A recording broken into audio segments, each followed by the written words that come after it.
Thank you, Mr. Chairman. And you might not be the right person to ask, and I want to maybe pose this question to whoever can answer it, but our LLC laws basically allow for people to own companies here and not know where that originates. Is there any concern with that, or can anybody speak to that?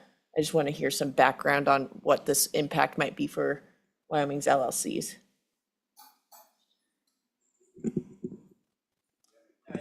I would not be the person to answer that.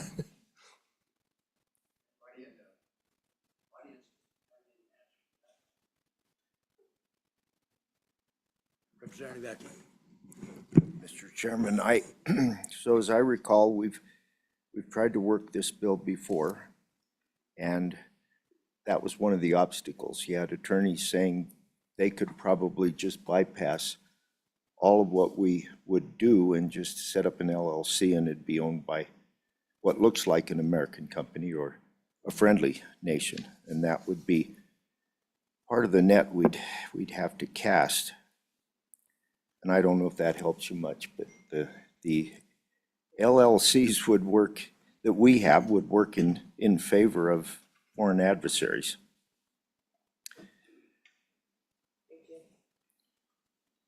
Chairman Winter? Yes. Chairman Winter? Yes. Would you ask the committee to move their mics closer? It's hard to hear. Everyone hear the request? Move your mics closer. Okay, thank you. Okay, thank you very much. Mr. McGagna. Thank you, Mr. Chairman. Jim McGagnon with the Wyoming Stockholders Association. Just want to let the committee know that we strongly support this. We believe this is the right approach. We've had these discussions the last couple of sessions about bills to limit foreign ownership, and every time the issue arises, would they withstand the constitutional challenge? And I think this is intended to address that. Assuming that the voters put this in place, there will still be a lot of questions, including the one that Representative Provenza raised. There will be questions about if an entity already owns some land, what's the process for disposal? Do they just have it taken away from them, or do they just have a time period? There will be a lot of things that will need to be addressed, both in legislation and in regulation. But I believe this is the right step, and would frankly urge that until this has been put before the voters, that we be very hesitant to move forward with other foreign ownership legislation that will in effect be dependent on this. With that, Mr. Chairman, I'd be happy to take any questions. Thank you. Any questions for Mr. McGagna? Thank you.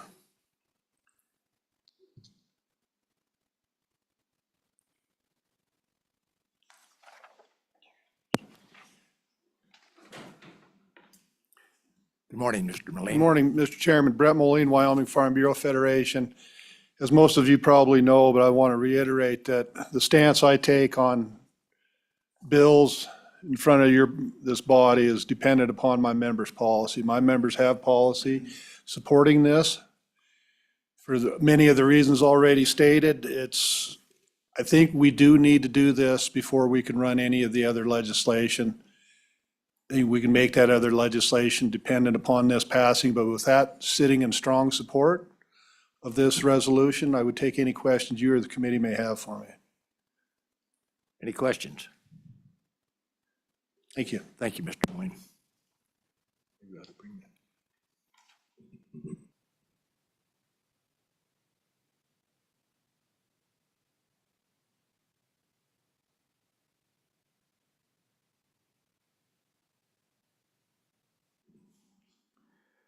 Okay, we have no Zoom folks. Okay, thank you. Is there anyone else who has any comments relative to this bill? Mr. Chairman? Yes. I'm not sure who to direct this to, but maybe Representative Banks might be the right answer, but it's just a question I have. Has there been any discussion about property rights or any international agreements that are already in place on this bill that you're aware of, or anybody aware of? yeah, with foreign countries that are already in place? Could there be any legal ramifications, I guess, is what I'm asking with that? Mr. Chairman, not that I'm aware of, because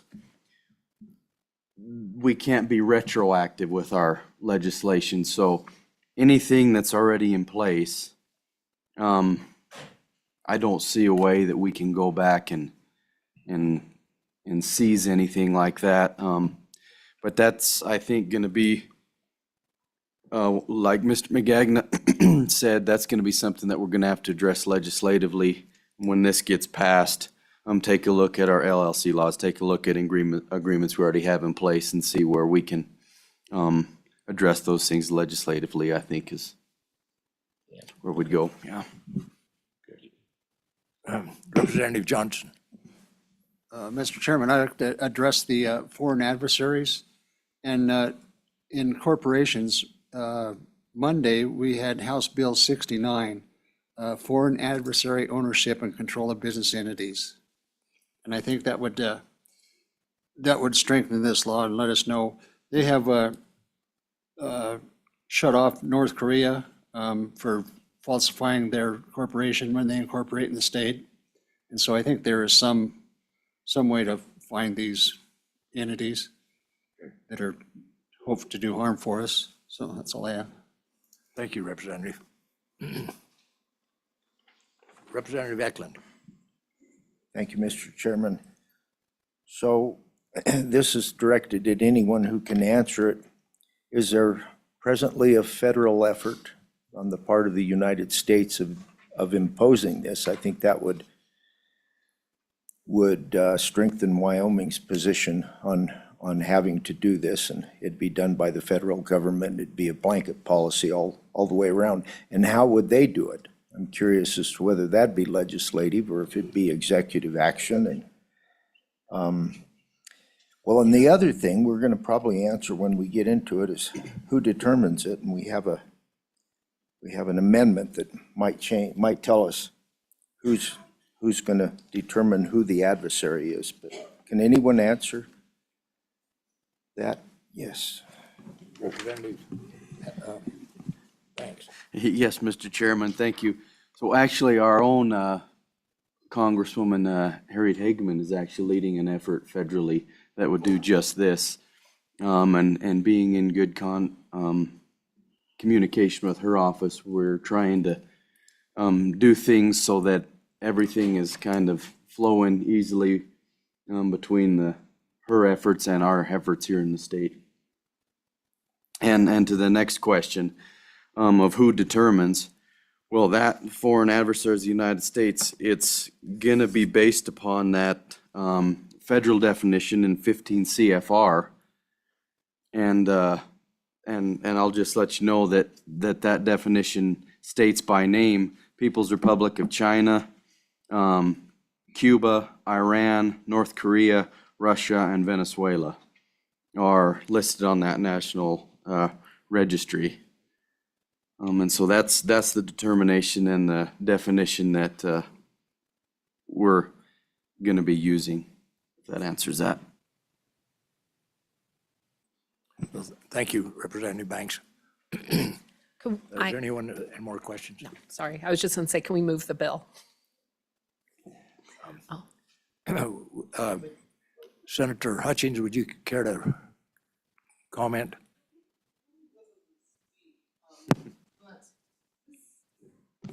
Senator Hutchings, Mr. Chairman, Senate District 5 here in Cheyenne. Thank you, members of the committee. I wasn't going to speak until a question was raised. This summer was a hard summer for me, but at the beginning, a group of legislators from our neighboring state and I were getting together to discuss this very issue.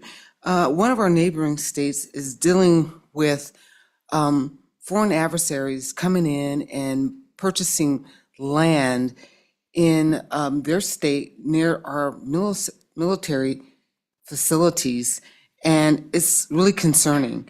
I got with one of the members of our military base here, commander and asked him what we could do here in Wyoming. And he said that they were leaving everything up to the federal government. But I think with the push around our neighboring states to do this, this is going to be so important for us to join in, especially with our military base being one that I think is very constitutional, and that is that we are protecting the nation. We are in agreement with Article 4, Section 4 of our U.S. Constitution, and that is just to prevent our, one of the statements in there is to prevent our nation from being invaded. So with that, I stand for this legislation, and hopefully by the time it gets to the other chamber, which I hope it does, we can have some answers to those questions that Representative Provenza raised and some of the other members in the committee. Thank you. Thank you, Senator. And we extend our condolences for your loss this past year.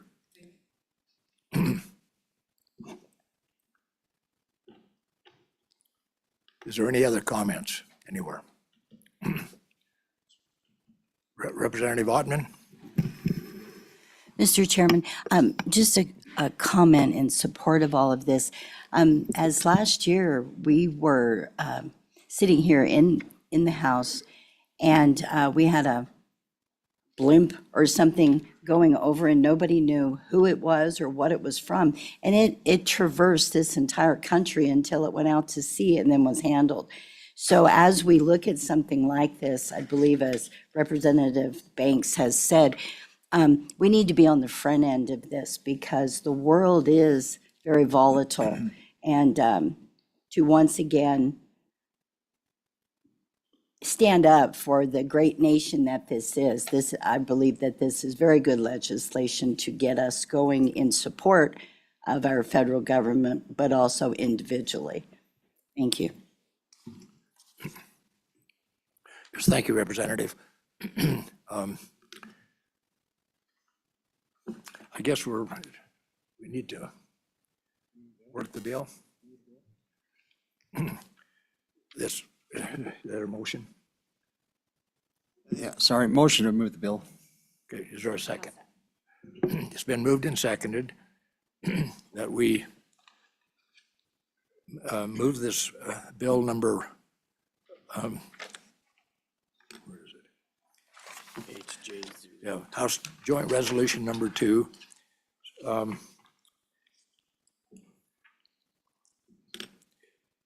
All those in favor? Discussion. Yeah. Okay. Mr. Chairman, so to try to work through some of the questions I have that haven't been answered on the federal government, if they did it, it would override anything that we do. The problem with depending on that is we've watched one executive action be overturned in 4 years, and I don't know if this will be federally, if it'll be determined by executive action. We've got a congressman working on it, so probably not. But the Congress isn't static either. They could change their mind, and I think we need to have state provisions in line. What I'm not sure of, maybe somebody can answer, how does the legislature, if it's, so we have an amendment coming, I think, as determined by the legislature for who picks the adversary, who decides who's an adversary. I don't know if the legislature is nimble enough to, this could change overnight, who the adversary is. We've watched wars break out, and there should be some other mechanism too, I think, to be able to handle that kind of emergency deal in case we're not in session, which it's unlikely we would be. Anybody has any suggestions, help me with it. Is there any? Representative Johnson. Thank you, Mr. Chairman. In our Corporations Committee, that House Bill 69 that I referenced, the Mining Association brought to attention the Secretary of State that this was a foreign adversary company and they started investigating it. The FBI investigated it, and they are working with other states, so that incorporation is checked out by the FBI and the federal government.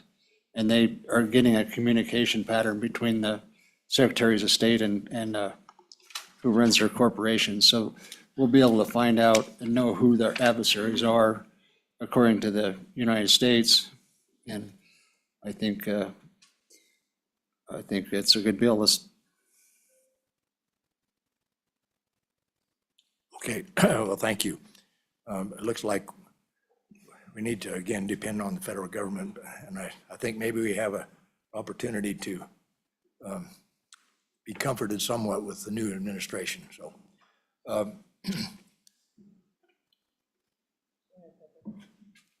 Representative Ottman.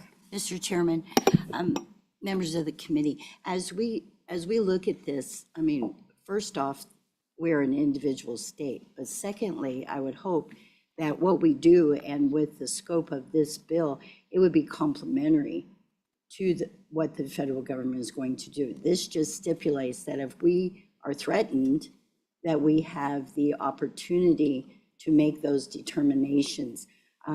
It does change. Our enemies do change depending on what the activity is around the world. But also, in this day and age, we can know that instantly. It's just like the federal government needs to know those adversarial peoples immediately. We can have that information at our fingertips. So we do, while we are in and out with a bill like this, it would give our state opportunity to respond to those threats through the executive branch or whatever it might be. Okay, thank you. Representative Provenza. Thank you, Mr. Chairman. Yes, we are an individual state and we have some sovereignty there, but we're also part of the United States of America, which I'm very proud to say. I think it sounds like there's maybe too many moving parts. We've got a congresswoman working on this. It sounds like the new federal administration is interested in doing something about this. And so not necessarily opposed to potentially the idea, but what I have concerns about is we're putting this in our Constitution, our Wyoming Constitution. And with so many moving parts in a document that we're not going to necessarily be able to go back and easily amend, we're making a pretty significant change that might also rely on other entities such as the Trump administration and what our congressperson does. I can appreciate that we want to bring our own thing and maybe it aligns with the feds, but maybe it doesn't. And again, we swore an oath to the United States Constitution and the Wyoming Constitution, and I think we need to take great care to that document. Amending it without knowing exactly what we're walking into and what we're telling the people of Wyoming is concerning. And then I also, our LLC laws put us at risk in ways that this sort of thing, this bill, we put it out for voters, they think they're getting something, they might not get it because our LLC laws are complicated and we might not be able to fix this issue until we fix those LLC laws. I think we need to be honest to the people of Wyoming when we put something on their ballot, what we're doing. And the fact of the matter is, with all those moving parts that we've mentioned, we don't know. Thank you, Representative. Do you have a solution? Mr. Chairman, my solution is that we need to sit and wait until we can figure out what the other moving parts are so that we can solve the problem thoughtfully. So my solution is to vote against the bill. Representative Davis. Thank you, Mr. Chairman. My recollection of the Joint Ag Committee meeting and the discussion on this is somehow we had to address the first issue, which is our state constitution. So if we can pass this and get this out there to the people, that's the stepping stone or the foundation to go forth on the rest of this process, for lack of better words. You know, the governor from Arkansas has, you know, they've boldly went out and they've developed a plan, and maybe there is a template there that we can look at too, as we take this process forward. But this is the foundation for the state of Wyoming to move anywhere, is we have to change this constitution. So I think the rest of this is great conversation, but until we can get the foundation down, we're not doing anything. Thank you, Representative. Representative Johnson, you have something to say?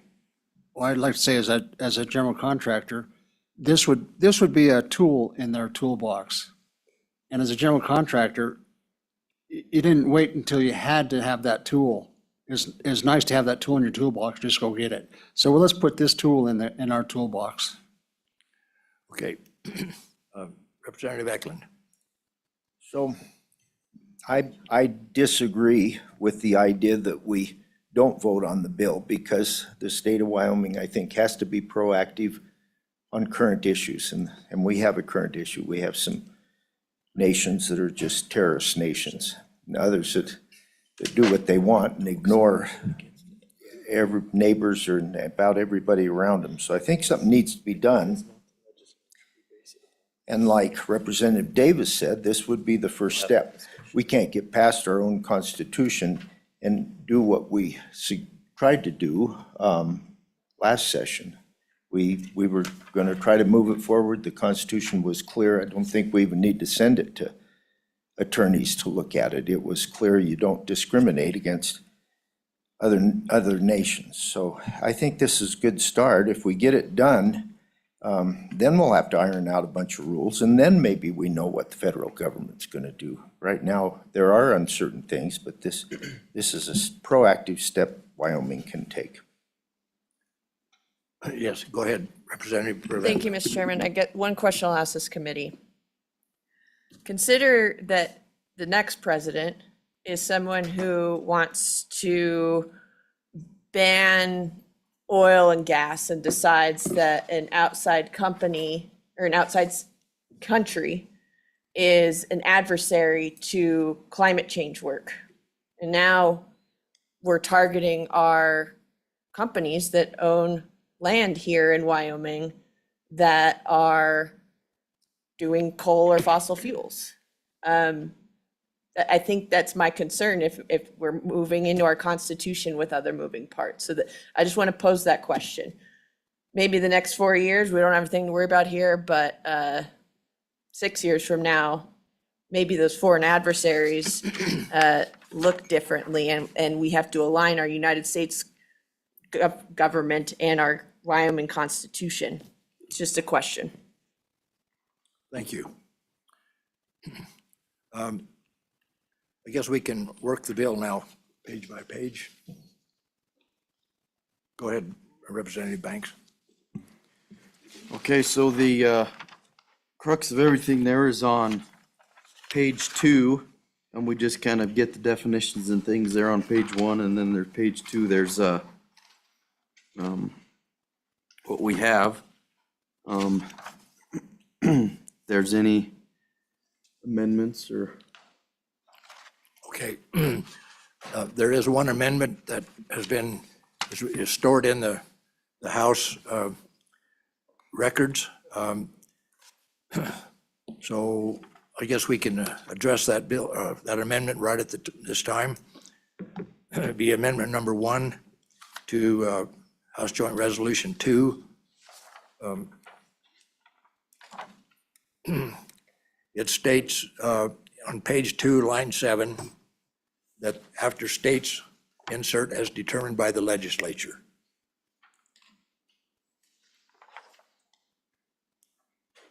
And on page 3, line 5, after states, insert as determined by the legislature. So we want to have we'd like to move that amendment. Move the amendment. Do we have a second?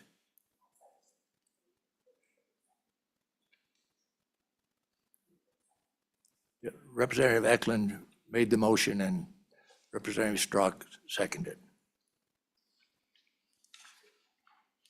All those in favor, say. Yes, discussion.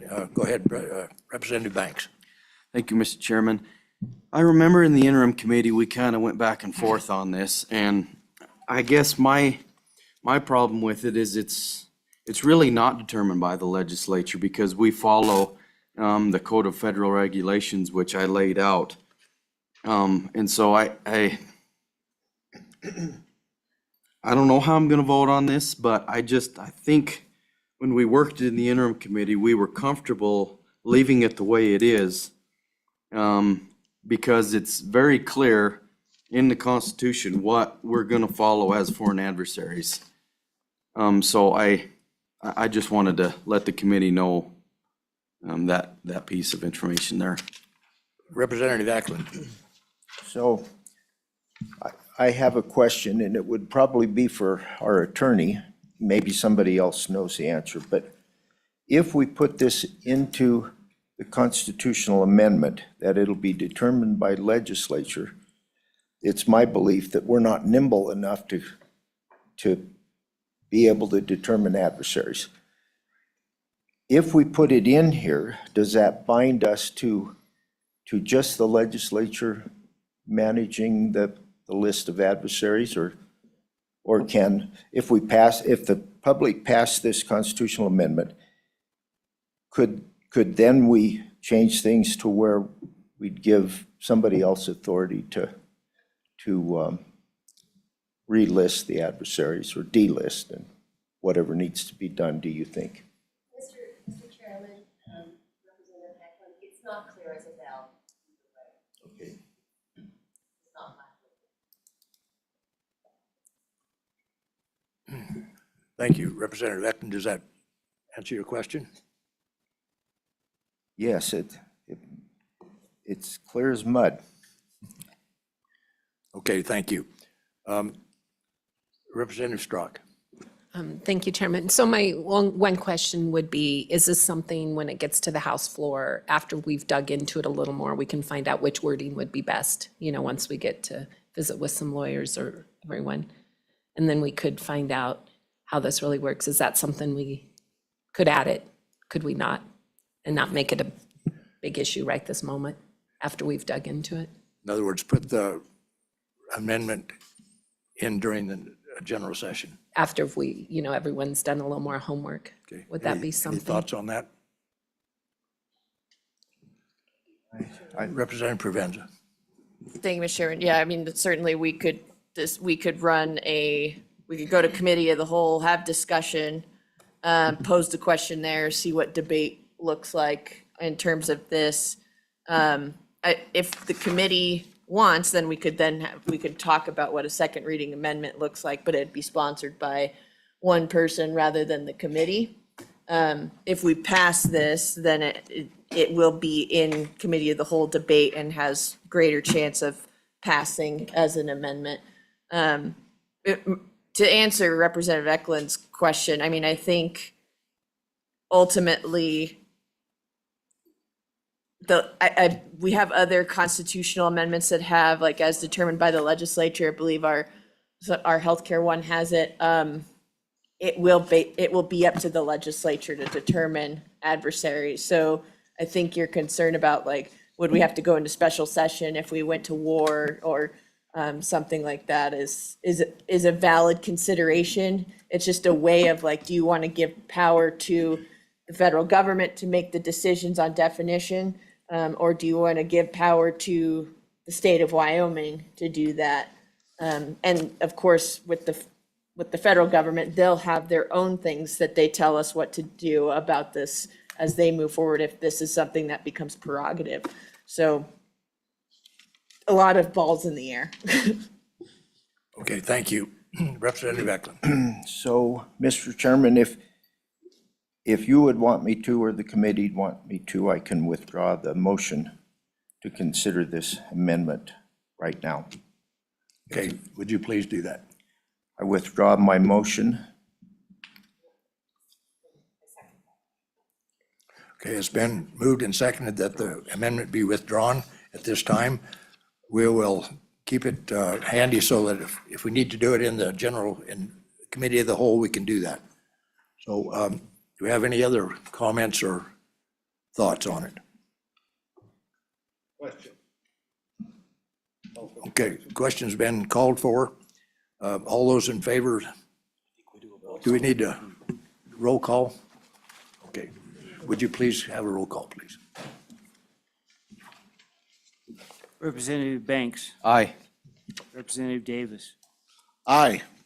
Representative Eklund, Aye. Representative Johnson, Aye. Representative Ottman, Aye. Representative Provenza, No. Representative Schmid, Aye. Representative Strock, Aye. Chairman Winter, Aye.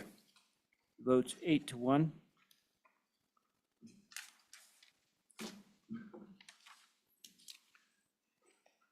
Would you say that again, please? The vote is 8-1. Okay, thank you. Okay, the bill has passed the committee. So we'll now go to our next bill for consideration. That will be House Bill number 93, and we've asked Representative Provenza to head that up. Representative Provenza, would you proceed? Thank you, Mr. Chairman. So House Bill 93, Protect Wyoming's Lands Act, creates a new chapter in Title 17 law dealing with what are called natural asset companies. On page 2 is we're defining what a natural asset company is, which I'll talk more about later. But essentially, it's a company that holds a conservation interest in land in Wyoming or has the rights to ecological performance. And then it goes on to page 3 in subparagraph B, says what a natural asset company can and cannot do in one paragraph. So it shall be unlawful essentially to sell its credits through a national security exchange register under United States law. And then section 2, when this act shall apply, to natural asset companies with conservation interests in land or defined land areas. Section 3, this act is effective immediately upon completion of all acts necessary for a bill to become law. Some background on this, Mr. Chairman. So natural asset companies were something that were contemplated by the SEC, oh gosh, I'm drawing a blank on the title of what SECs are. Securities and Exchange Commission. Yes, thank you. They were contemplated by the SEC, and essentially nothing ever came of it. Natural asset companies weren't created. They weren't put on the stock exchange. So there was concern that they were going to become a thing and then they were going to wreak havoc in the West. But the former administration didn't complete. It was a failed initiative by the former SEC. I think that there's the probability of one happening now is near impossible until later administrations. But it's a sort of a, this bill, if you want to pass it, looks like it could do potentially nothing, because I don't know that there are really any companies that fit under this definition, and it wasn't supported by federal law. So to my knowledge, they don't exist, or they are at least, Yetis. No one has seen one. That's the best of my understanding, Mr. Chairman. But this bill would intend to prohibit them from acting if they ever came to fruition. Thank you. Do we have any comments from the audience?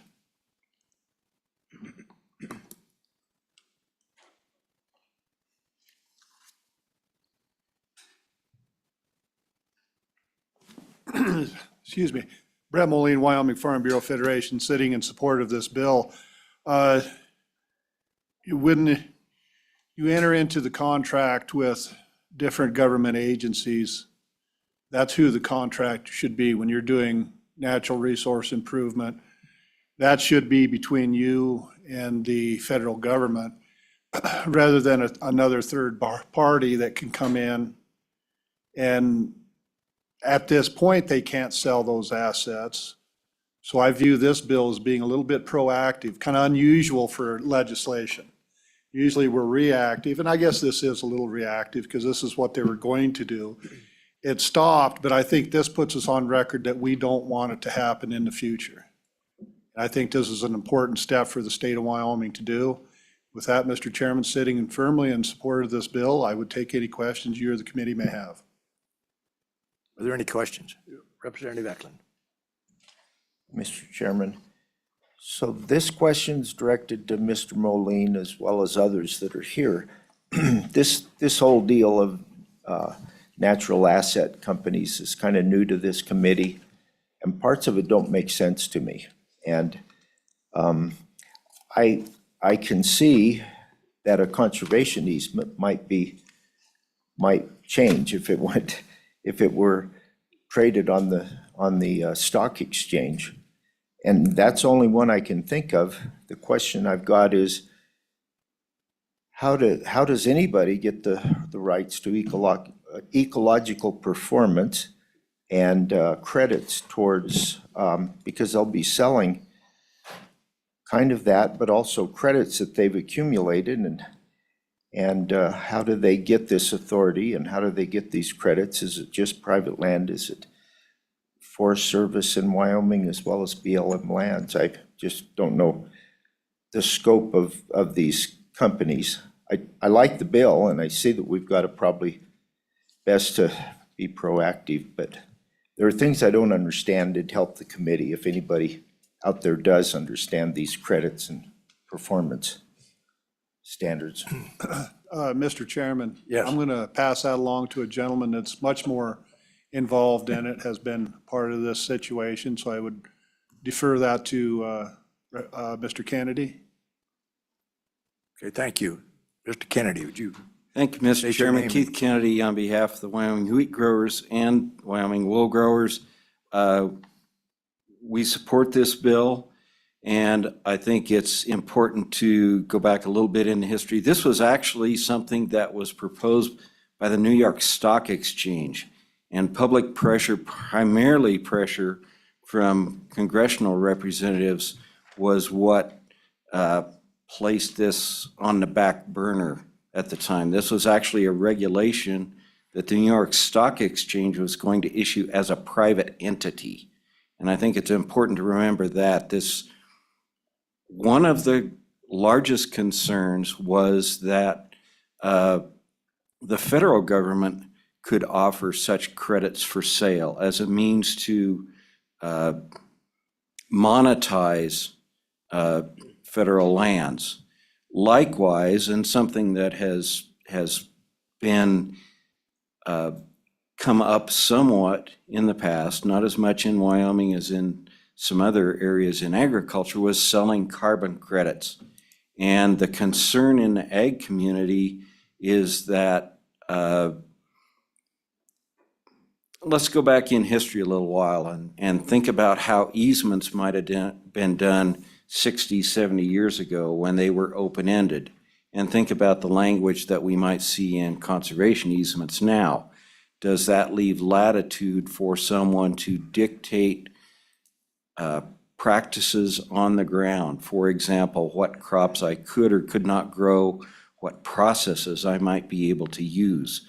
And so we look at this very much as being proactive and limiting how our personal property might be monetized in the future, or conditions placed on it, for example, as a condition of participating in farm programs of any kind. And with that, I'd welcome questions that you might have. Representative Provenza. Thank you. Mr. Kennedy, why did the New York Stock Exchange withdraw their proposed rule change in January 2024? Primarily because of public pressure, I believe, from congressional representatives. There was fairly large outcry at that time from Congress, both sides of the aisle, especially, and I think there was some feel that it was almost a front-running what should be a federal government action. Anybody else have questions? Did Representative, or Mr. Kennedy, did you have anything else to tell us about? None, thank you. Okay, thank you. Appreciate your time. Anybody else have comments?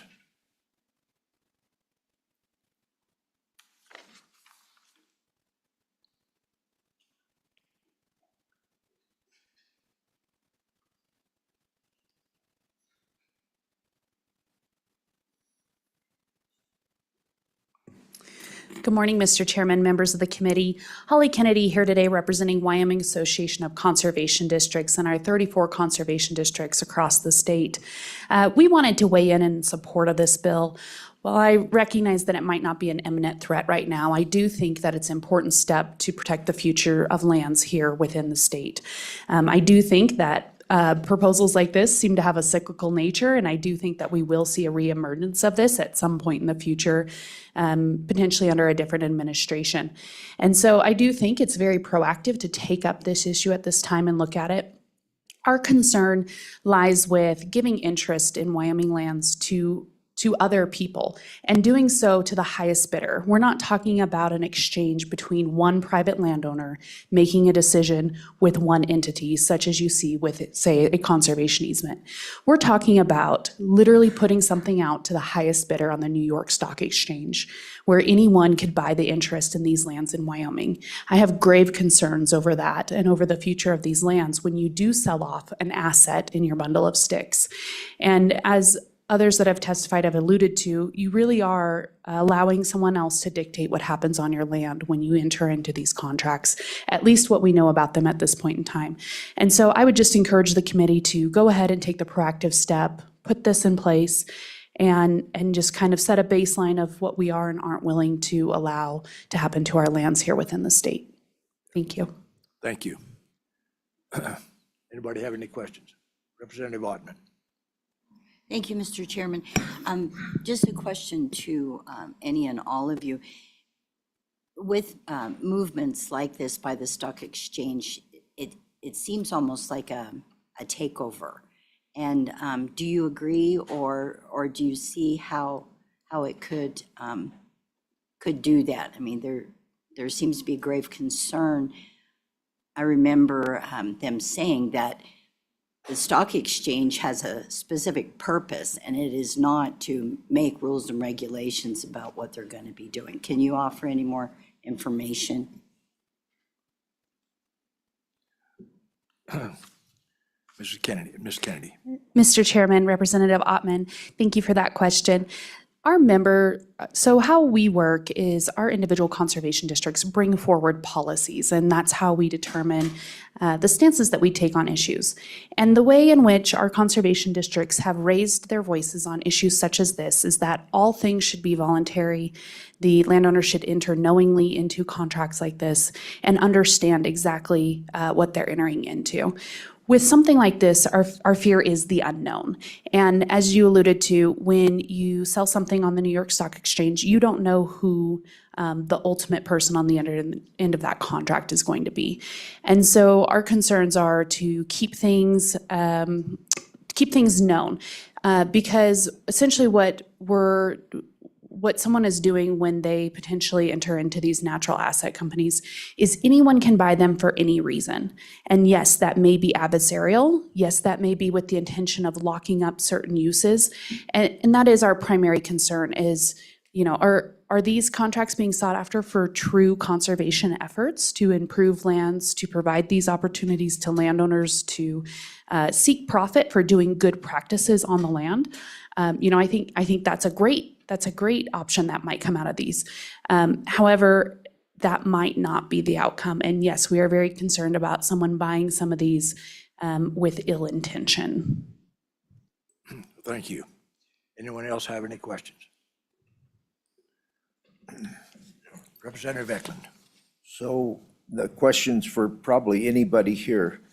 If we were to pass this legislation, how would it affect our national forests and BLM lands that we don't exactly own? The federal government has them. We're putting a prohibition on trading land in Wyoming, but I'm curious as to whether we have the authority to do that on federally owned lands. Can anybody help me with that? Mr. Kennedy? Chairman Winter, Representative Eklund, I may not be the best person in the room to answer that one, but I do know that a concern was raised as part of the discussions on this, that if someone is selling basically landlocked, parcels around a landlocked piece of federal land estate, then in essence, there could be some impact to that federal estate and some repercussions there. Anyone else in the audience even? Could you come up, please? Oh, Representative, or Mr. McGagnon, please. Thank you, Mr. Chairman. Jim McGagnon with Wyoming Stockgrowers Association. I would concur with the comments that the previous speakers have made. We were very engaged in stopping the effort that took place previously with the New York Stock Exchange, both directly and through our national organizations, because while we're strong supporters of conservation being done on the land, as most of you are aware, we are involved in acquiring conservation easements and utilizing those. We think that a landowner should have the say as to who they give an interest in their land to or any type of control over that land to.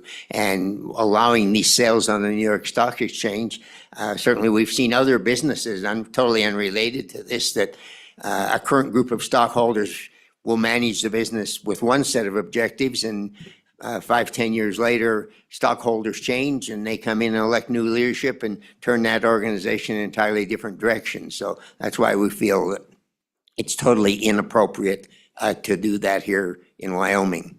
With regard to Representative Eklund's question on public lands or federal lands in the state of Wyoming, don't believe what we do here, it does not control what happens on the federal lands, but that was an issue. This similar issue arose in the context of the previous administrations, previous as of yesterday, BLM's policy that they came out with that provided that they would do leases to private interests to manage the conservation values on those lands. Well, this wouldn't directly affect that. It's just another example of the risk that we have in allowing those type of activities to take place. So a landowner, and we encourage all landowners to practice active conservation on their lands, but they should choose the entities, whether it's with a conservation group, a nonprofit entity, or through a government program, how they want to do it. It shouldn't be dictated by an outside interest that's controlled by stockholders who buy stock on the New York Stock Exchange. With that, Mr. Chairman, be happy to take any questions. Well, thank you. Do you have anything else to comment on that other than this? We just give you a question on?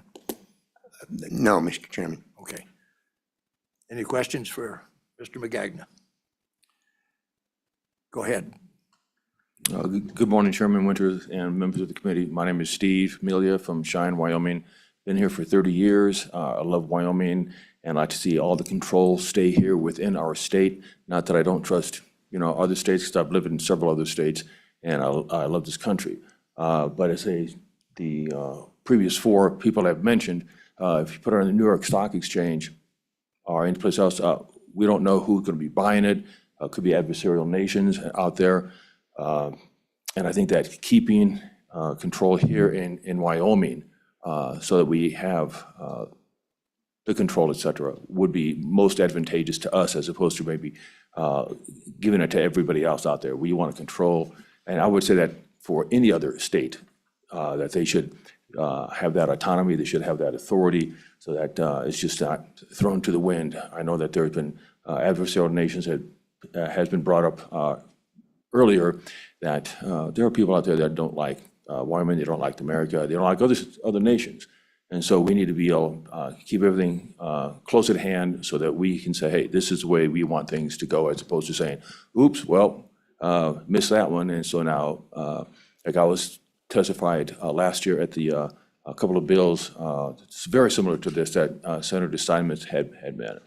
And there were people from the Air Force there. There were people from the Chamber of Commerce there. There was a person who was an expert on China, and they all said, we need to keep our land under our control. We need to make sure that we don't have any adversarial nations coming in because we don't know what they're doing. And that takes us to that takes the control away from us. So I would ditto everything that the previous four people had mentioned, and I thank you for the time.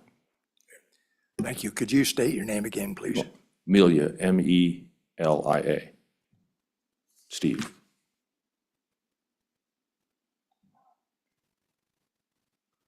Thank you very much. And anyone have any questions for the gentleman? Okay, thank you very much, folks. Representative Tarver came in, and do you have any comments on this subject? Not right now. Okay, thank you very much.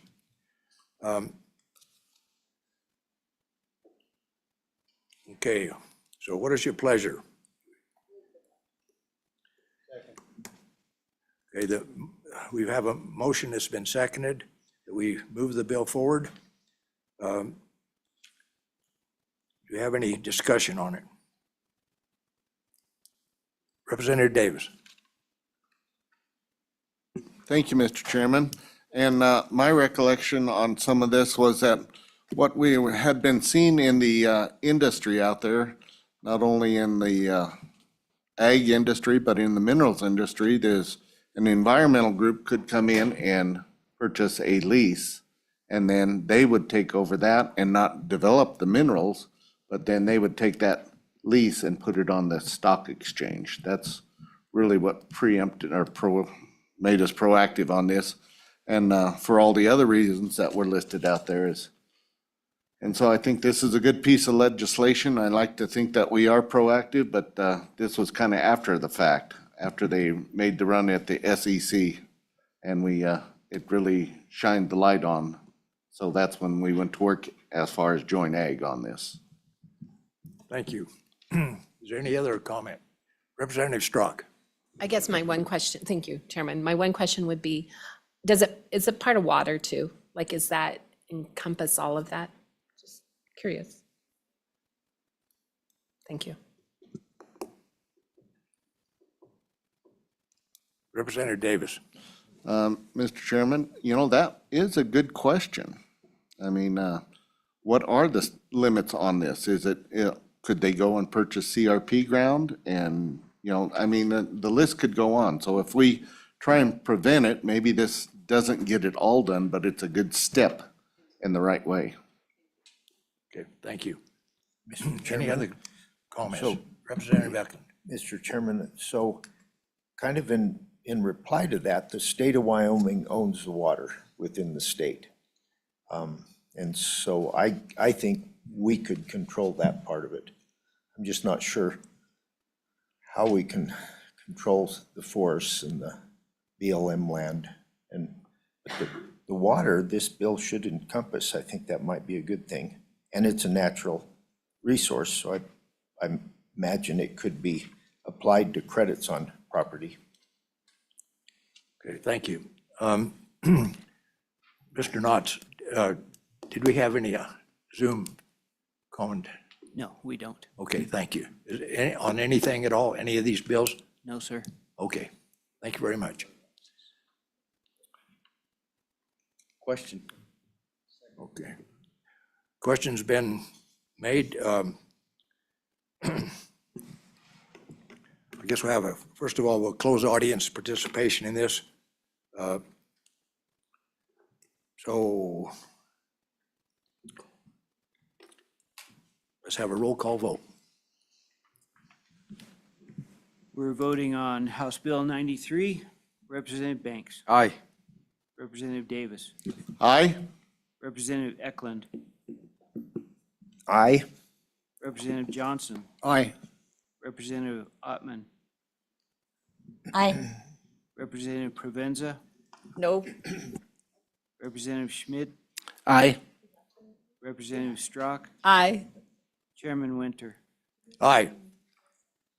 8-1. This bill passes.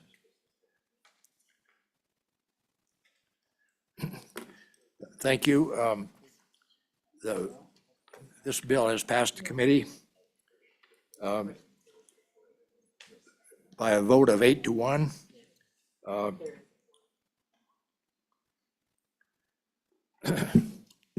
So I guess we can go to the next bill on our list. Bill 92.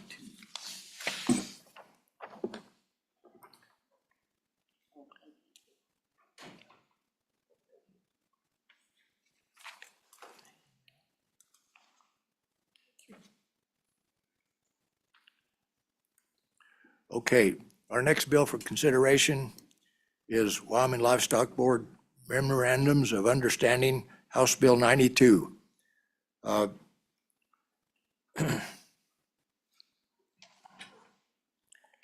we, let's see, Representative Davis, you going to bring this bill forward? Thank you, Mr. Chairman. I bring before you a nice little bill that's a kind of a pushback against the federal government on livestock identification.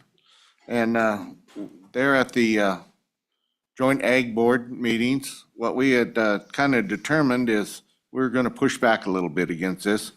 That in Wyoming, we do recognize, bangs, vaccination, brands, things like that, as a form of identification and a source of where that animal came from. So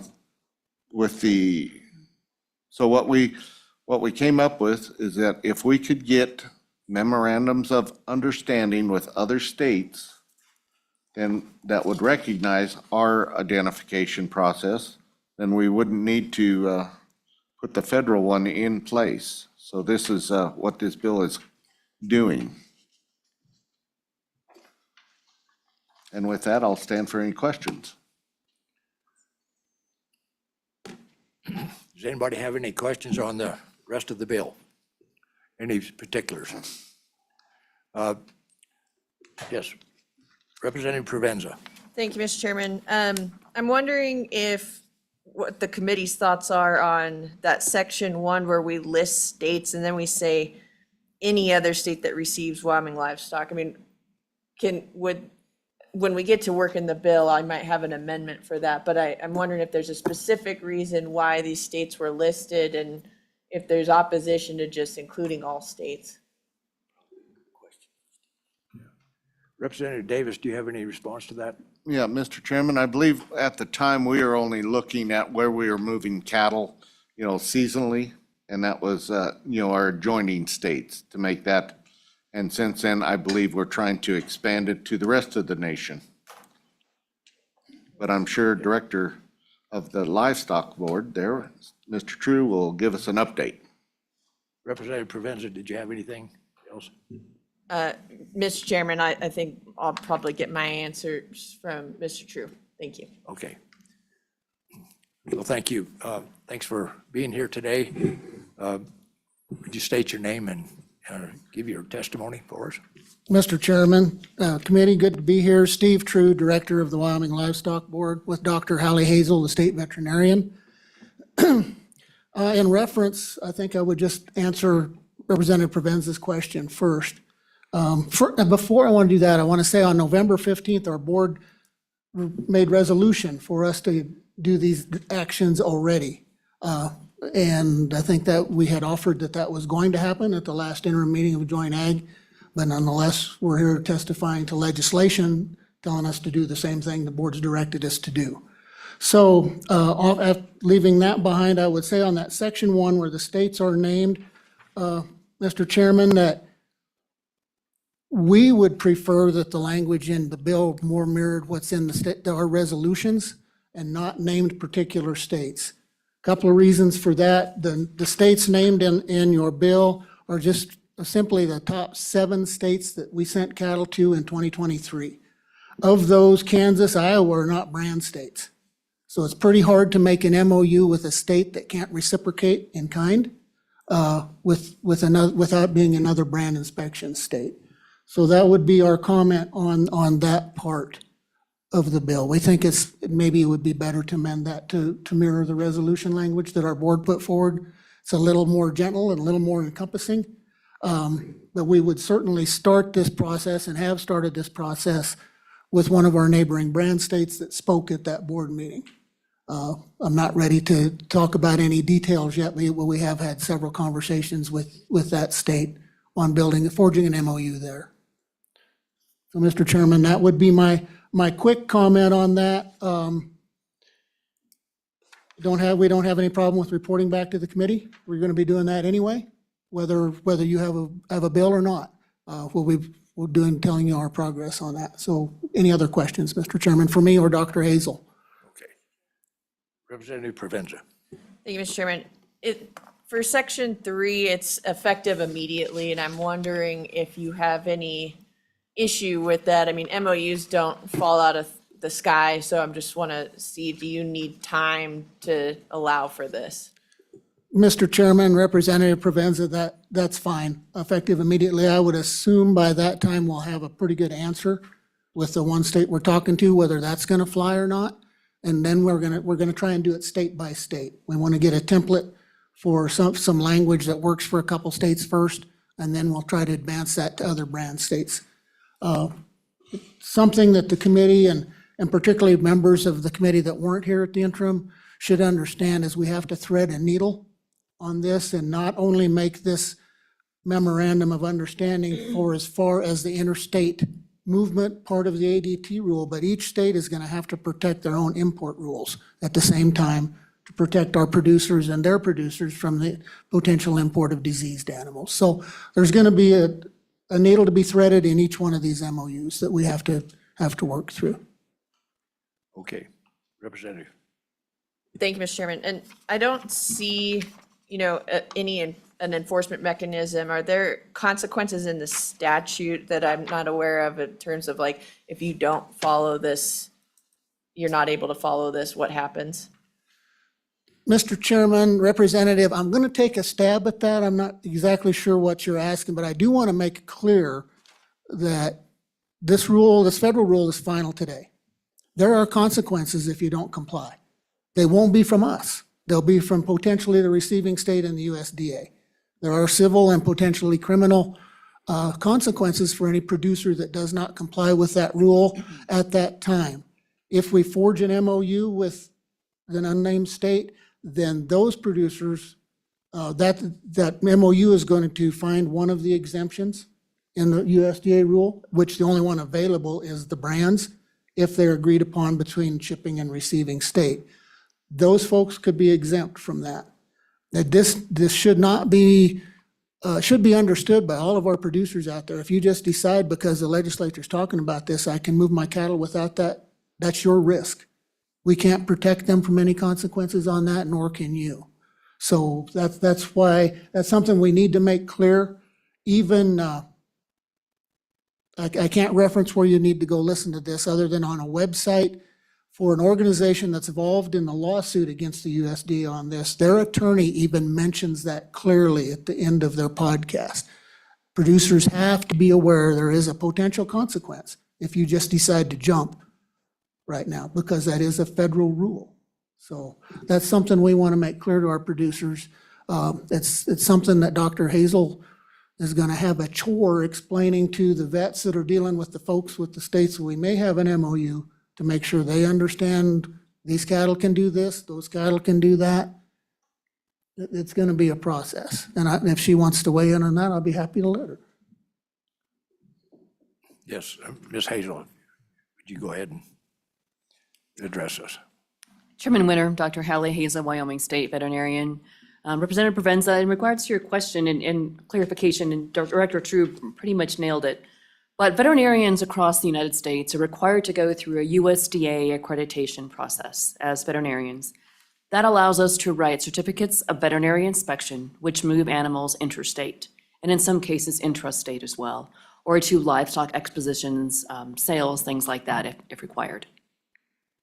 To meet those accreditation standards, we have to follow the rules of writing a certificate of veterinary inspection, which means that you follow the identification rules that are clarified by USDA, which is through ADT, Animal Disease Traceability, but you also are required to follow the import rules of the destination state, and any export rules if there happen to be any from the state of origin.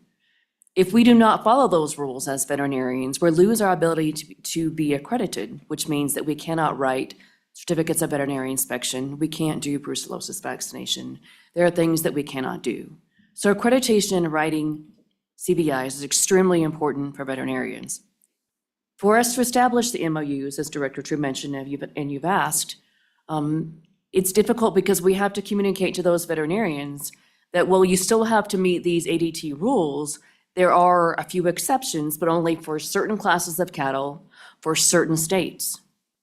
And if you mix that up or violate that, you can fall under accreditation violations. So it's extremely important this has to be very specific, will be only in certain states, only in brand states, and only for certain classes of cattle.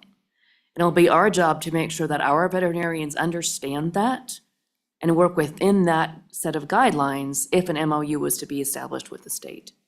Now that I've confused you further, do you have any questions? Mr. Chairman, I think I would just say to Representative Provenza that it's a two-headed needle. We got to thread two ends of that. Producers and veterinarians both could potentially be at risk of non-compliance if they step out and do the wrong thing. Go ahead. Thank you, Mr. Chairman, and thank you for allowing me to ask so many questions. So I guess my question then, so you have it in your MOUs. Does putting it in statute potentially become problematic at all? Or is it something that we're good with? We think it's a good protection for future? We're just trying to weave what we need to do here. Mr. Chairman, Representative Provenza, do you mean putting this bill in statute? I don't think it's necessary at this time. The agency would actually prefer to run with the resolutions and then be able to come to you for help if we run into some roadblocks or we need something statutorily. We find out that the MOU process and what we can deal there isn't far-reaching enough. I think that would be the board's recommendation at this time. I have a question for you then. You said that you'd rather not use the state names and that you'd rather use your MOU or your resolution here as in place of it. So would we use all or part of this resolution as an amendment? Mr. Chairman, I think on the shorter resolution, the one on just the front page, the first, therefore it be resolved, is where the board says we would enter with any states that are willing to continue business as usual, which would be the use of that exemption of the brands, and just leave it at that. I can name you the brand states if you want, but I just said I would prefer not to because two of the states named in the legislature are not brand states. Two of them are half brand, and they may have some variables that they can't deal with, but we won't know that till we talk to them. But I don't think it's useful to try and spend the time to make a deal with Kentucky. You know, I mean, they'd have no brand inspection, they can't reciprocate. We would be asking to send the 8 head a year that we send there under this format and the 10,000 head of Southeasterns that we get up here without a health permit. And so we don't find that a prosperous event for the state of Wyoming's producers. Okay, well, thank you. Go ahead. Thank you, Mr. Chairman. So if we, on page 1, section 1, we struck out on line 10, so after memorandums of understanding with strike beginning at the states of California, Colorado, strike line 11. And then on line 12, we strike those states and we leave in any state that receives Wyoming livestock. So then it would now read, the Wyoming Livestock Board shall initiate memorandums of understanding with any state that receives Wyoming livestock. Would that encompass your concerns that's in your bill? Or do I need to word that differently? Mr. Chairman, Representative Provenza, I think that's fine as long as the committee knows we're going to the 13 brand states first. You know, and we need to find if there's any reciprocation available from any of the other states. So we could add that to those 13 states in your amendment. Okay. Anyone else? Representative Ottman. Thank you, Mr. Chairman. Totally a very 101 kind of question. First off, I'd like to know what authority the Livestock Board has over producers, and what kind of power that you have over them. I mean, do you have delegation or rulemaking or exceptions or exemptions or anything like that over legislation, or how does all this work together?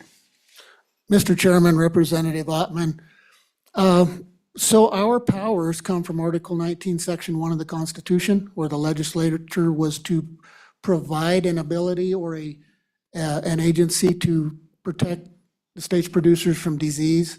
Our statutory mission is to protect the state's producers from theft and disease. Our board powers do include the ability to promulgate rule from statute. We do that. We have no brand inspection rules to speak of other than in-state movement permits and out-of-state movement permits. Dr. Hazel has several chapters of animal health rules, and we have some other rules. So we have those powers. We don't have, as you put it, any authority over the producers other than we're trying to prove, I should say our brand inspection unit is the third-party neutral identifiers of the ownership of livestock. So we're that step to make sure that the cattle that you're selling to Dr. Hazel are actually yours. And then in animal health, Dr. Hazel has more wide-ranging duties and authorities with reportable diseases, quarantine processes, indemnities, and such as that. So that's our base authorities as an agency. Quickly, we have 4 units. We have 96 brand inspectors. Dr. Hazel is severely undermanned with 3 state vets and a couple techs, and we have a small but mighty law enforcement unit of 2. So that's a 30,000-foot view of the agency. Well, thank you. Anything else? Representative Ottman. Thank you, Mr. Chairman. And just a quick question, not to go anywhere if this isn't included. But you had said that Article 19, Section 1 covers disease and theft. So does this legislation or this amendment cover theft in any way? Mr. Chairman, Representative Ottman, the constitutional section covers disease. Our statutory mandate in Title 11 covers theft and disease. So that's enables us to have developed the brand inspection in the law enforcement units. Back in the day, our agency was formed as a Livestock and Sanitary Board in 1933, and most of the powers then were not related to brand inspection. Representative Eklund. As we were discussing this, I'm not sure I understand the relationship that the brand states especially have with the non-brand states. I know the papers and the brands mean nothing once you get to the east side of Nebraska and other states. We've talked about the health side of this thing. How do we trace, if we can't and don't trace the brands, how do we trace health? Let's say someone from Kentucky sends animals around the country that have hoof and mouth disease. How do we trace those? I think we can do it once they get, I think we can do it once they get to Wyoming, but I'm confused as to how we're going to stop an outbreak of disease. It's very concerning to me. Mr. Chairman, I'll take a wide-angle view, and Dr. Hazel will detail that for you. But take a non-brand state, and that could even be, we use an example of Kentucky's fine. All we're going to get from that state is her ICVI, all the health paperwork that we ask for required as an import into the state of Wyoming, which is going to include the official individual ID. In the brand states, those are mostly going to be nearer states. So if we were to make a deal with any one of those, this brand certificate would serve the purpose. There would be language in either state being able to move back and forth on a brand certificate, But there still could be underlying rule, import rule that's going to require that ID to show up there. For instance, we're a brucellosis state. Everything that we have here is either vaccinated or tested, and all those states surrounding us are going to require official individual ID on any cattle coming out of the brucellosis areas of the state. So those are going to be things we're going to have to worry about in those MOUs. The tracing, we trace currently off of brand inspections, animal health documents. That won't change. That wouldn't change. Even under these memorandums, there should be enough information health-wise to begin that trace. Okay. Ms. Hazel. It's Dr. Hazel, thank you. Dr. Hazel, I'm sorry. Yes, Wyoming State Vet. Chairman Winter, Representative Eklund. So right now, our initial animal disease traceability starts with official individual identification. So specifically, not to throw Kentucky under the bus, but using Kentucky, all states have import requirements, import or export, basically import requirements for each state. Depending upon the class of cattle, for example, feeder cattle under 18 months of age are not required to have official ID. If they're coming in for feeding purposes, they move as more of a lot. But if we're doing a disease trace on cattle coming from Kentucky, we're going to require official ID on cattle of a certain age, or if they're breeding cattle, for example. And we start by tracing that official individual ID off that certificate of veterinary inspection written by that veterinarian to wherever that destination is.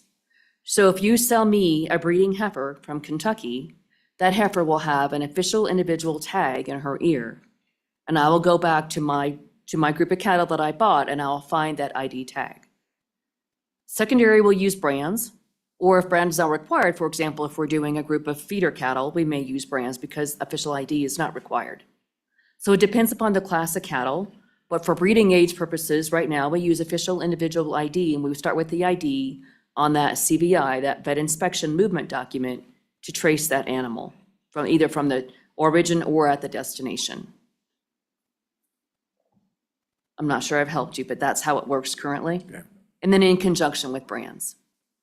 There are a lot of livestock movement rules in place, and unless you deal with them daily, they can be quite confusing. Okay. Mr. Chairman, if I could, also for the new members of the committee, it's important to understand that this bill and the one in the other house are referring to the RFID tags, which are specified in the new USDA rule as the official individual ID. But if you've got cattle that are currently bearing a metal tag that they had stuck in their ear before November 4th, that's grandfathered in. Those cattle move on that. So that would be the same, those cattle would move the same as they did in 2013. But all of the new rule is just changed the definition of official individual ID from several different kinds of tags to just strictly this EID tag. And that's the nexus of the rule. Okay, are there any other questions? Okay, thank you very much. Appreciate your being here. Is there anyone else who would like to testify?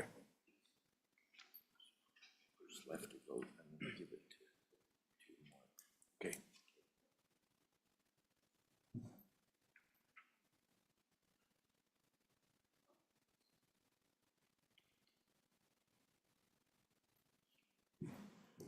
Thank you, Mr. Chairman. Again, Jim McGagnon with the Wyoming Stockgrowers Association. I would reinforce some of the comments made by the director. One, that we don't believe this is necessary, that the board has the authority to do this today, and they are doing it. They've undertaken this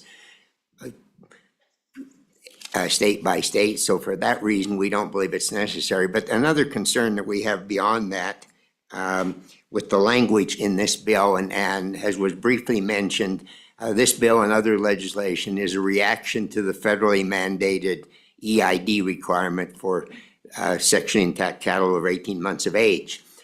We certainly are not supportive of that as a mandate. At the same time, we recognize that a number of our producers in Wyoming have embraced that as a tool that they want to use to identify their cattle and provide some benefits to themselves. And my concern with the language in this bill, looking on page 1, beginning on line 13, the memorandum of understanding shall establish that livestock may be identified by the methods provided in WS 11-18-117C. 1118-117C spells out certain methods and then says, and any other method adopted by the Wyoming Livestock Board.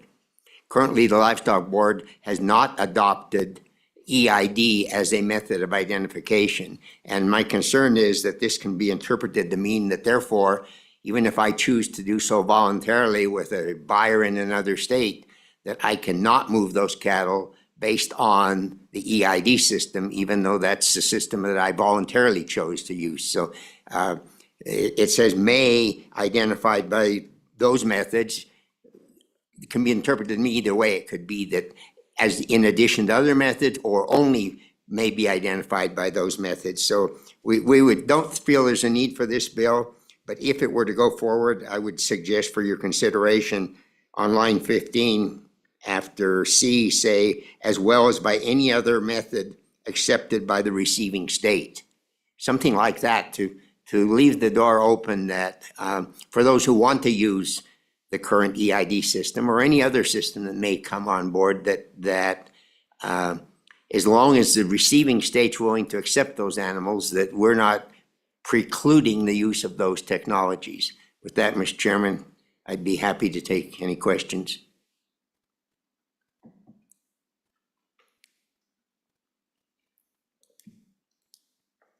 Is there any questions from, from the committee? Representative Provenza. Thank you, Mr. Chairman. Can, Mr. McAgna, could you just please repeat what your proposed amendment was on line 15? So I wrote, as well as any other method by the receiving state. So I just want to make sure I get that correct. Mr. Chairman, Representative Provenza, as well as any other method accepted by the receiving state.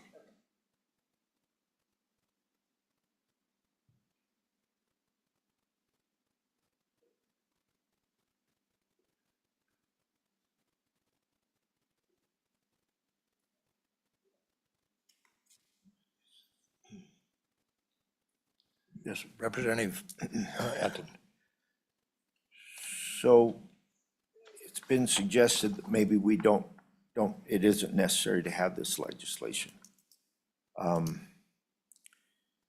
By passing it, do we mess up? Do we have any unintended consequences you can think of that we'd have to correct once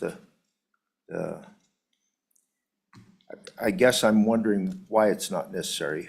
For sure, it's because the board has the authority to do memorandums of understanding already, or I don't know if I'm even clear on that part.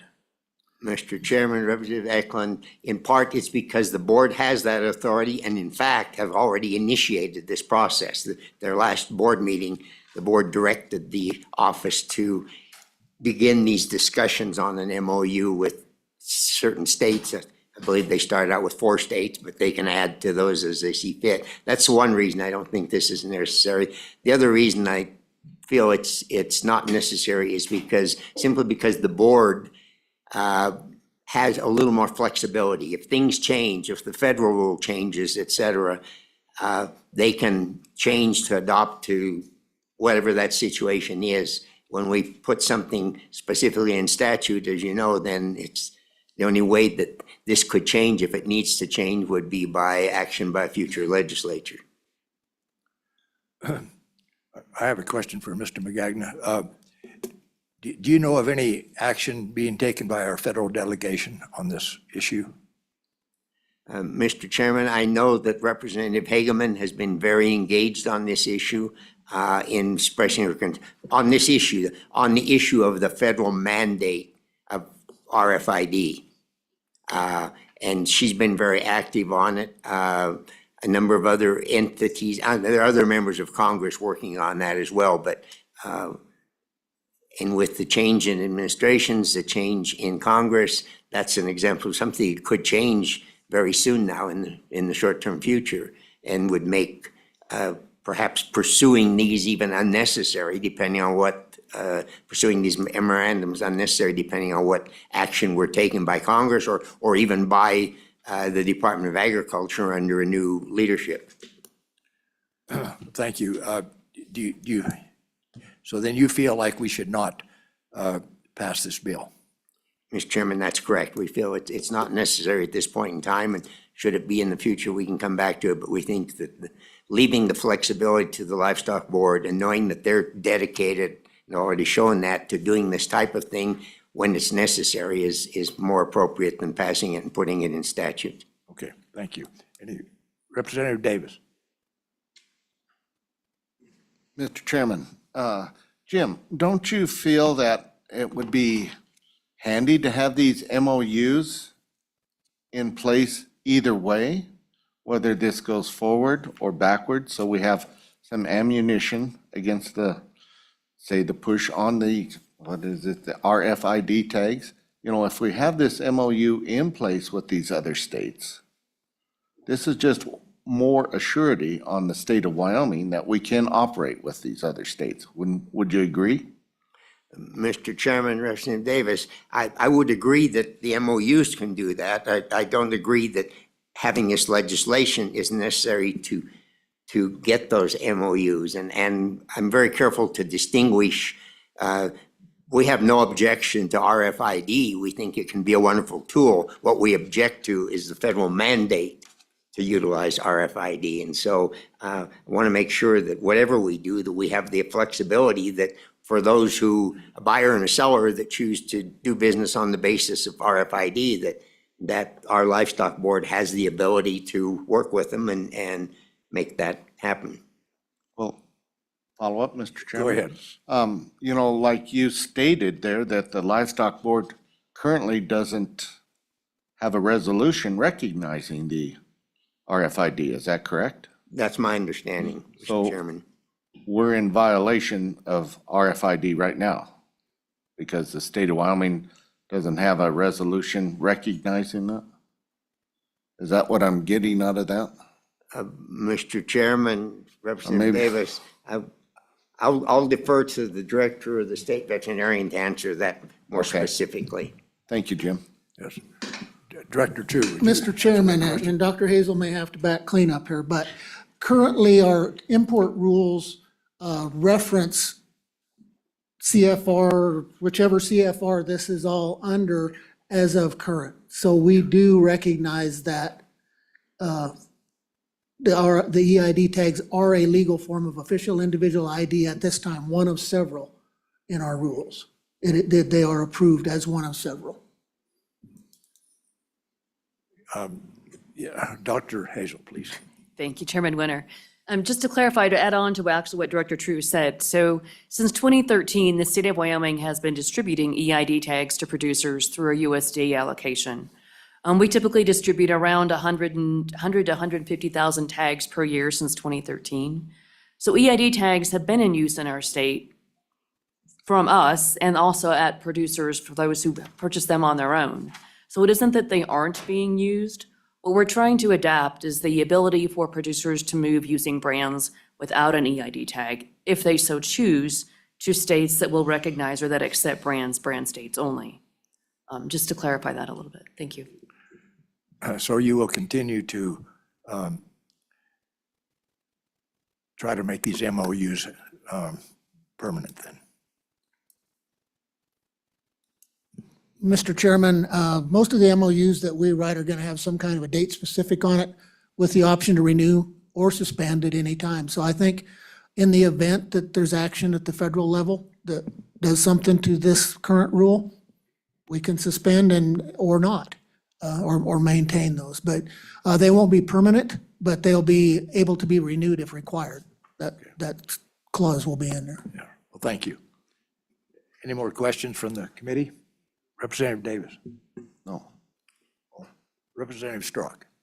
Thank you, Chairman. So I guess my main thing here, this bill is to actually, what do you have in place that will protect us for our freedoms as livestock producers to be able to do as we've always done in the past and not have this mandate when it becomes a law? We're asking, what I'm understanding, this bill was to give us that protection for long term, forever, actually, I would hope, till someone else comes in. But what I'm understanding, yours would not, what you have going would not give us that protection. This bill is to give us that protection for the people that do not want to have that pushed on them, the ones that don't want to. Is that correct? Mr. Chairman, Representative Strauch, I think the resolutions put forth the board's reasoning and their belief. Again, I want to reiterate, we're Wyoming, we do not control interstate transport. So there is a federal rule, a new federal rule that controls that. What these MOUs, based on the board's resolution, will offer anybody that chooses to use the one exemption that we think is available to any state where we have drafted an MOU will be able to do so. But we can't just blanket say that Wyoming producers are free to go. We don't have that ability against the interstate rule. So we cannot defend everybody in the state at all times against this federal rule. All we can do is forge these MOUs through the one exemption available to us. I think there's 3 exemptions, but they're not, tattoos through breed registries are not available to us. That's going to take a different request. Back tags don't really apply because those are cattle in the slaughter chain that are already exempt. So it's basically that brand certificate. So, but that's only based on, and the federal rule says if the shipping and receiving state agree. MOU between us and a receiving state in reciprocity, because we need the same thing from them. So we have to be able to build those MOUs. We'll be able to protect that tranche of producers that fit that bill, that export to that state, that want to take advantage of that exemption. We can't do a blanket protection. We don't have the authority to do that on an interstate rule. Representative Ottman. Thank you, Mr. Chairman. Does the Wyoming Stock Board, do you have the authority or the wherewithal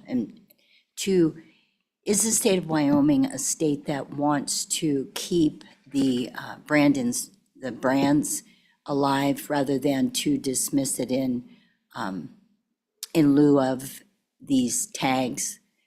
Is that our purpose here in the state, is to be a brand state, whether there's other things that come along or not, but to keep that heritage and to keep that identification? Mr. Chairman, Representative Ottman, I will be probably the loudest to say that these EID tags are a useful tool, mostly in production models and for official individual ID, but they're not going to replace a brand for proof of ownership.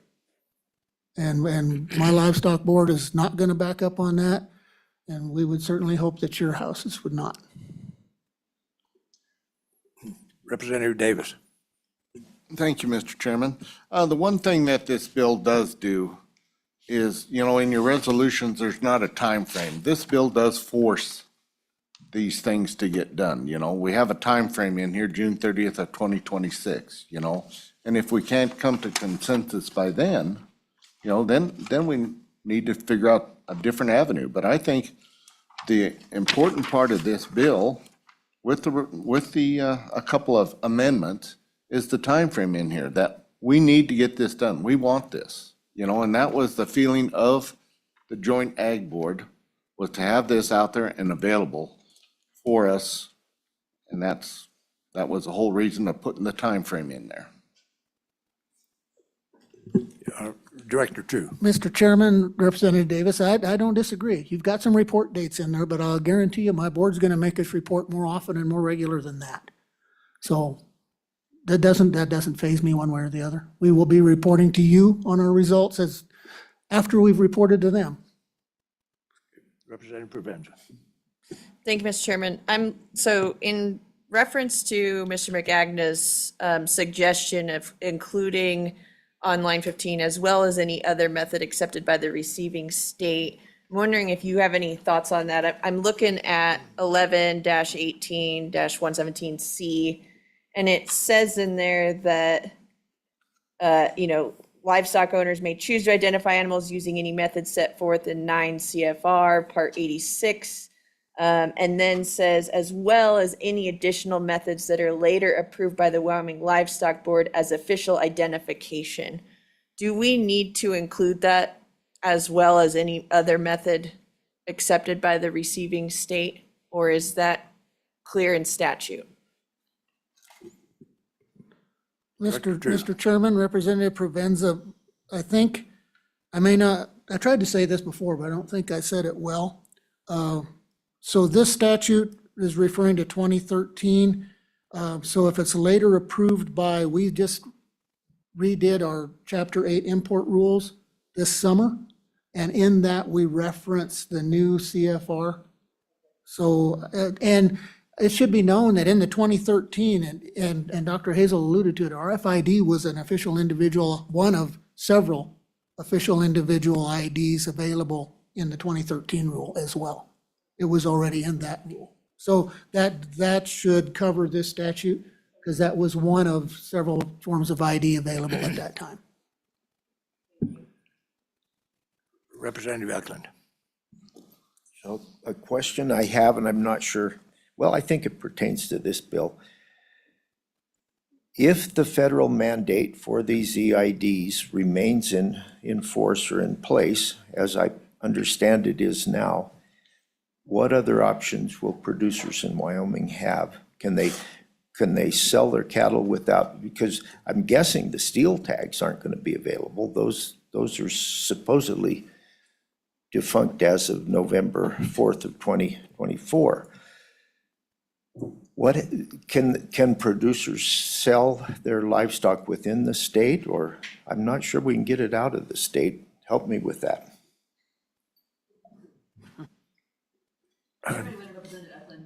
Dr. Hazel.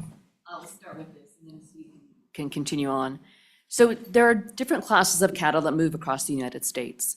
Currently, feeder cattle under 18 months of age are not required to have any ID. They're not required to have an EID tag or a metal tag or a brand. They aren't required to have any ID. So feeder cattle under 18 months of age are exempt from the animal disease traceability rule. No ID required. Breeding cattle, 12 months of age and over, or cattle or states, for example, that require brucellosis vaccination, exhibition cattle, rodeo cattle, and dairy cattle are required to have an official ID. So already, cattle can move throughout the U.S. without official ID. It's not required for all classes of cattle. Do you want to pick up from there? I think that explains it, but again, it will be, you may have, your cows may be packing a steel tag. It's still good. It's still grandfathered in. I would note that was an absolutely appropriate comment, and it's going to be in the bill in the other house, and it's in our other resolution. We will deal with the metal tag makers. I've been in conversation with all of them. None of them can make an official individual USDA tag at this point in time without USDA approval. They're still all making metal tags, but they can't make an 840 tag with a shield on it that would fit because of the new definition. So I don't think we're going to interdict anybody's ability. This doesn't stop anybody's ability to trade cattle as they want to. If you're selling your cows or taking your cows to corn stalks in Nebraska and you've got metal tags, you're good to go. Other than that, you probably need to figure out how to get an EID if they're not tagged already, or we need to have forged an MOU with that state. Otherwise, you're still not in compliance with the federal rule, and that compliance is out of our hands. Chairman Winter, sorry, may I add? Yes, go ahead. And Representative Eklund, just to add something else that we've emphasized a few times amongst ourselves is that receiving states can set requirements that are higher than the USDA rules, but not less than. And we have an out in this to establish brands. But keep in mind that, for example, another state could require official ID tags or EID tags for all classes of cattle. I mean, that's something that we can't escape. That's up to that state to set those requirements. So just remember, for interstate movement, they set their own requirements as long as they're higher than a USDA standard. Okay, thank you. Director True, if we do not pass this bill, are you going to continue to work on these MOUs? Mr. Chairman, absolutely. Our board has directed Dr. Hazel and I to pursue this project, and we will do so. Okay, thank you. Any other questions? Okay, thank you for your testimony. Really appreciate it. Mr. Merlin is coming forward, Farm Bureau.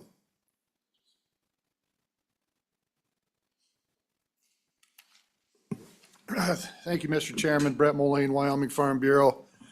Supporting the bill, the impetus behind this bill was to have a pushback against the mandatory electronic ID.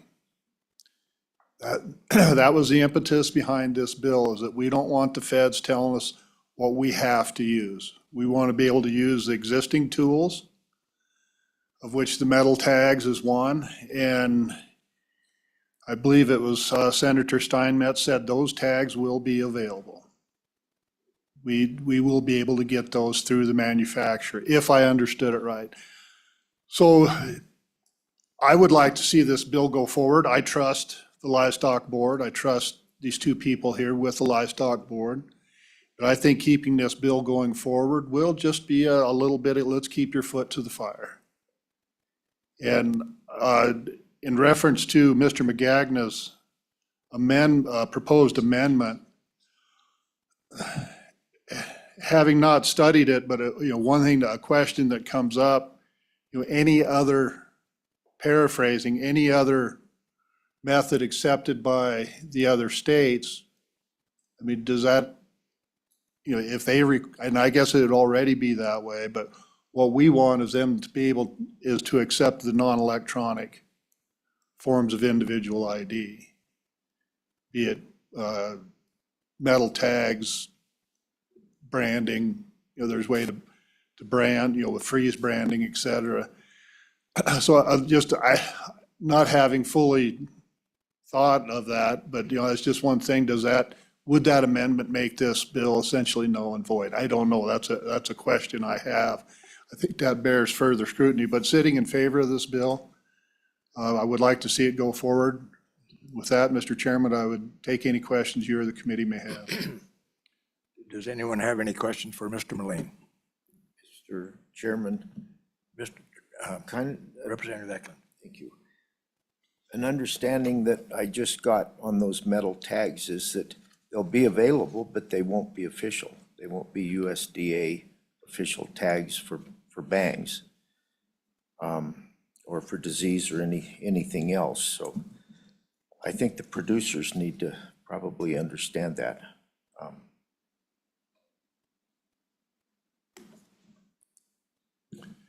Mr. Moline, do you have any response? I guess I didn't hear a question in there, sir, but.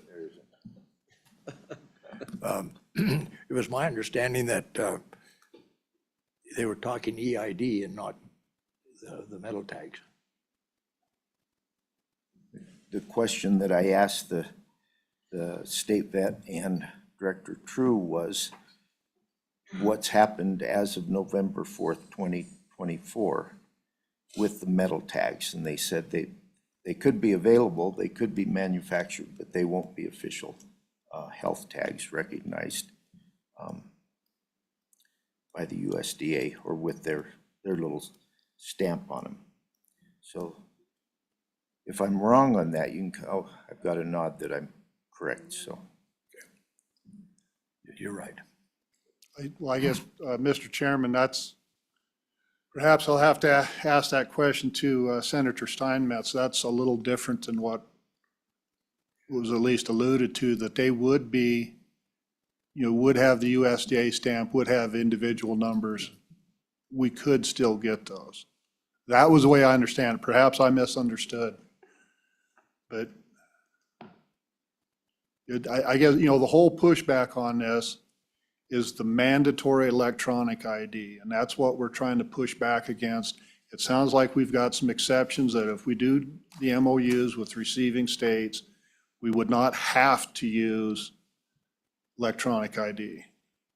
With that, Mr. Chairman, if there's no other questions, I'll let you and the committee do your work.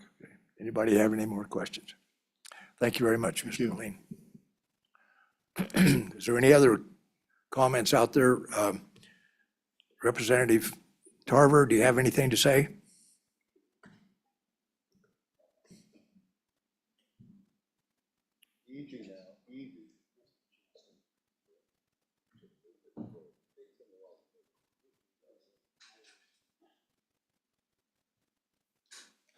Chairman Winter, I'm struggling with this a little bit. would you state your name and? Reuben Tarver, House District 52. I definitely want to push back against the federal government, and I think I made that quite clear. But if the tags are worthless, I mean, we could just go buy a tag from anybody. But the MOUs, as I understand it, we'll be able to reciprocate with those states only. And if we don't have electronic tags, that's as far as we'll be able to go. I believe that's how I understand it. As much as I like to push back here, I don't know exactly what we're doing with this legislation, other than just making a statement. But if our tags are worthless, and we can only reciprocate with the states that we make these MOUs with, if we're happy with that, which I'm happy with that, but it's gonna cut us out of doing business with other states. Is that correct? I guess I'll ask the question. I think you're correct. So we probably need to pursue this a little further and see what happens with the feds, our federal delegation in due time. So, thank you. Thank you, I'd agree.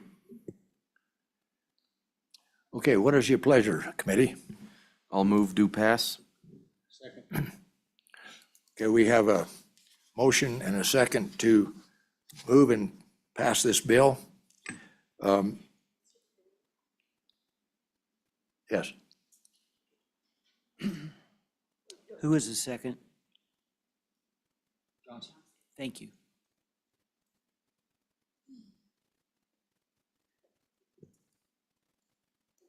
Anything else? Okay. Representative Provenza. Thank you, Mr. Chairman. I would like to propose an amendment at this time. Go ahead. On page 1, line 10, strike after with, so strike the states of California. Strike line 11. On line 12, strike Dakota, Utah, Washington, and any other, strike those. And then insert any before state. So what it would read as, the Wyoming Livestock Board shall initiate memorandums of understanding with any state that receives Wyoming livestock. Second that. It's been moved and seconded that this amendment that has just been stated be enacted into this bill. Do we do we need a vote on it? There's no other discussion. Yeah, if there's no other discussion, why we'll have the vote from the. You need to vote on the amendment first. Just a voice vote on amendment. Yes, I'd like to vote on the amendment then. Thank you. All in favor? All in favor? We don't have to have a roll call? Okay, I'm sorry. All in favor, say aye. Aye. Opposed? Motion passes.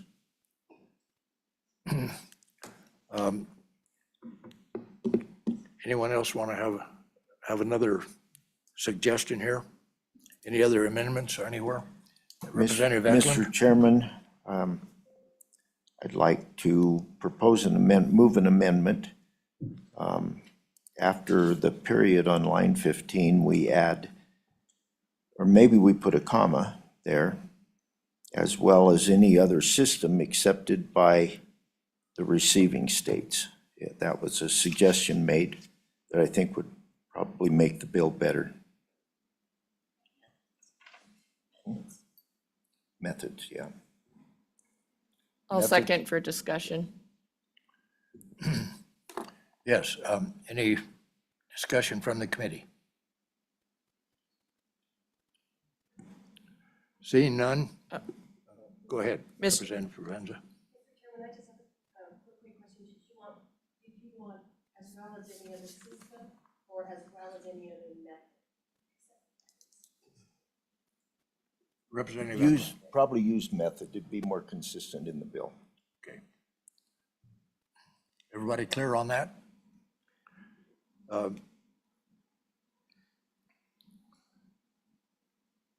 All in favor of the, I guess.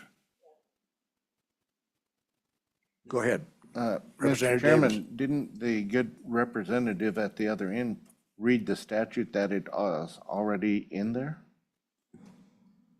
Mr. Chairman. Yes. Yeah, my understanding from looking at that statute that I read is that other methods are covered, and then there was also clarification from the board that they have other areas where they have instituted the opportunity for other methods. So I wanted to make sure we could have discussion on this if we needed it, but my understanding was that we don't necessarily need that amendment. We withdraw that? Withdraw it. Oh, okay. Sorry. So where are we at here? Any other discussion? Okay. Any other discussion on the bill? Mr. Chairman? Yes, Representative Eklund. So I'm going to be a no vote on it, not because I don't want to push against the federal government, but I see no reason in, two reasons for voting against it. I see no reason in cluttering up the green books with things we don't need, which has been indicated. And I don't want to inadvertently take away from the board's flexibility as they go through these memorandums of understanding. Thank you. Any other comments? Question? Question's been called for.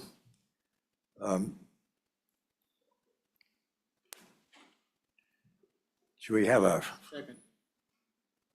vote on this? We're voting on House Bill 92 with the amendment.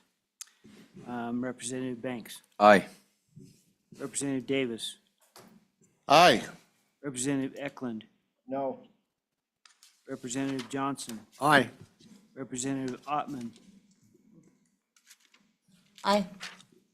Representative Provenza. No. Representative Schmid. Aye. Representative Strzok. Aye. Chairman Winter. Aye. The vote is 7-2 to do pass with the amendment. Okay, the vote has been 7-2, and that means that the motion to accept this bill is passed, as amended even. So I guess that's about it. Anybody have any other last minute questions or thoughts?